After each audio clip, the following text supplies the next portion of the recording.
Hi అండి, ఎలా ఉన్నారు? నేనైతే చాలా బాగున్నాను. ఈరోజు నైవేద్యానికి రవ్వ కేసరి చేశానండి. సింపుల్గా ఎలా చేసుకోవాలో టేస్టీగా సింపుల్గా మనకి టైం కుదిరేలాగా చేసి చూపిస్తాను. అంటే మనం పూజ దగ్గరికి ప్రసాదాలు నైవేద్యాలు చేసేటప్పటికి పూజ దగ్గర మనం దృష్టి పెట్టలేం కదా, అందుకని నేను ఇలా సింపుల్గా చేసి చూపిస్తాను. ఎలా చేసుకున్నానో చూపిస్తాను. Welcome back to my channel Suni's kitchen. Like చేయండి, షేర్ చేయండి, సబ్స్క్రైబ్ చేసుకోండి. ఫస్ట్గా నేను 1 కప్పు బొంబాయి రవ్వ తీసుకున్నాను. 1 కప్పు మెజర్మెంట్తో తీసుకున్నానండి. 1 కప్పు బొంబాయి రవ్వ తీసుకొని దీన్ని రెడీగా పెట్టేసుకున్నాను. మనం తీసుకున్న క్వాంటిటీ అన్ని కప్పు తీసుకున్నాం అనుకోండి, టేస్ట్ అదిరిపోతుంది.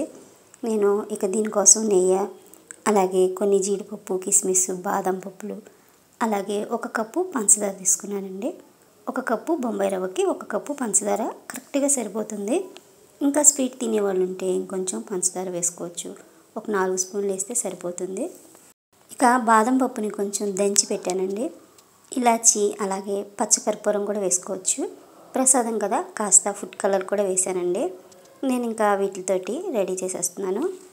ఇప్పుడు పొయ్యి మీద ఒక ప్యాన్ పెట్టేసుకొని ఒక 4-5 స్పూన్ల వరకు నెయ్యి వేసేసుకుందాం. కొంచెం నెయ్యి ఎక్కువ వేసుకున్న టేస్ట్ బాగుంటుందండి. మనకి రెండో రోజు వరకు కూడా ఇది చక్కగా బాగుంటుంది కేసరి. ఇక జీడిపప్పుని పలుకులుగా ఇలా వేసేసుకున్నాను. ఇవి కాస్త లో ఫ్లేమ్లో వేయించుకోండి. మంచి కలర్ వచ్చే వరకు వేయించుకున్నారనుకోండి, టేస్ట్ ఫ్లేవర్ రెండు బాగుంటాయి. ఇప్పుడు ఇవి కాస్త వేగిన తర్వాత కిస్మిస్ వేసేసుకోండి. నేను బాదంని కాస్త దంచి వేసానండి. అలా పలుకులుగా కాకుండా అక్కడక్కడ పొడి తగులుతూ ఉంటుంది కదా, అప్పుడు ఇవి మాడిపోకుండా లో ఫ్లేమ్లో చక్కగా వేయించేసుకోండి. చూడండి, ఈ విధంగా వేయించేసుకొని వీటిని ఒక బౌల్లోకి తీసేసుకుందాం. చూడండి, లో ఫ్లేమ్లో వేయించుకున్నాం కదా, మంచి కలర్ఫుల్గా ఉన్నాయి. ఇప్పుడు ఇవి ఒక దాంట్లోకి తీసేసుకుందాం. ఒక బౌల్లోకి తీసేసి పక్కన పెట్టేసుకుందాం అండి. మనకి ఈ కేసరిలోకి ఎక్కువ డ్రై ఫ్రూట్స్ వేసుకుంటే టేస్ట్ చాలా బాగుంటుంది, నెయ్యితో సహా. ఇప్పుడు రవ్వ వేసేసుకుందాం. చూడండి, 1 కప్పు రవ్వ తీసుకున్నాం కదా, రవ్వ వేసేసుకొని కలర్ చేంజ్ అయ్యే వరకు లో ఫ్లేమ్లో వేయించుకోండి. చూడండి, ఈ విధంగా మంచి ఫ్లేవర్ వస్తుంది రవ్వ వేగేటప్పుడు. ఆ ఫ్లేవర్ వచ్చే వరకు వేయించేసుకోవాలి ఈ విధంగా. ఇప్పుడు రవ్వ వేగిపోయిందండి. చూడండి, చక్కగా వేగిపోయింది. ఇప్పుడు పంచదార వేసేసుకుందాం. 1 కప్పు పంచదార వేసేసుకుందాం. చూడండి, పంచదార వేడెక్కి కరిగేలాగా వేయించుకుందాం. పంచదార పాకం పట్టి కూడా రవ్వ వేయచ్చు, కానీ ఇలా కూడా టేస్ట్ బాగుంటుంది.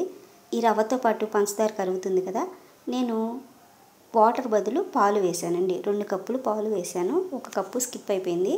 2 కప్పులు పాలు వేసి బాగా తిప్పండి. ఇలాగా మనం పాలు వేయగానే కొంచెం పంచదార కరిగిపోతుంది కదా, 1 కప్పు వాటర్ కూడా వేసుకోండి. 2 కప్పులు పాలు, 1 కప్పు వాటర్ వేసుకోండి. అంటే రవ్వకి 2 కప్పులు, అలాగే పంచదార వేసాం కాబట్టి కొంచెం పల్స్గా ఉండాలి మనకి కేసరి అంటే 1 కప్పు వాటర్ వేసుకోండి. ఇప్పుడు ఒకసారి కలిపేసుకొని కొంచెం ఫుడ్ కలర్ వేయండి. నేను కాస్త పింక్ కలర్లో ఉన్నది వేసానండి. ఎప్పుడు వైట్ లేదా ఆరెంజ్ వేస్తాం కదా, నేను ఈసారి కొంచెం పింక్ కలర్లో వేసానండి. కాస్త కలర్ బాగుంటుంది కదా అని ఇక ఇది వేసేసి ఫుడ్ కలర్ వేసేసి ఒకసారి కలిపేసి లో ఫ్లేమ్లో కుక్ చేసుకోవడమే. చాలా సింపుల్ అండి, అయిపోయింది మనకి. ఇది దగ్గరికి కుక్ అయిపోతే మనకి రెడీ అయిపోయినట్టే. నేను ఇప్పుడు కాస్త ఇలాచి పొడి అలాగే చిటికెడంతా పచ్చకర్పూరం కూడా వేసుకున్నానండి. ఇక జీడిపప్పు, కిస్మిస్, బాదం వేయించున్నాయి కదా, అవి కూడా వేసేసుకొని ఒకసారి కలిపేసుకుందాం. చూడండి, చక్కగా కుక్ అయిపోయింది కదా. ఈ టైంలో మనం పొయ్యి కట్టేస్తే ఈ విధంగానే ఉంటుంది. ఇక మన రవ్వ కేసరి రెడీ అయిపోయిందండి. ఇక దీన్ని తీసి మనం చక్కగా బౌల్లో సర్వ్ చేసేయడమే. నేను నైవేద్యానికి ఈ విధంగా పెట్టేశానండి. చాలా సింపుల్గా అయిపోయింది. రవ్వ కేసరి చేయాలంటే ఈ విధంగా చేసి చూడండి, టేస్ట్ అదిరిపోతుంది. అలాగే మంచి ఫ్లేవర్ కూడా ఉంటుంది, మనకి ఈజీగా కూడా అయిపోతుంది కదా. Thank you for watching my video.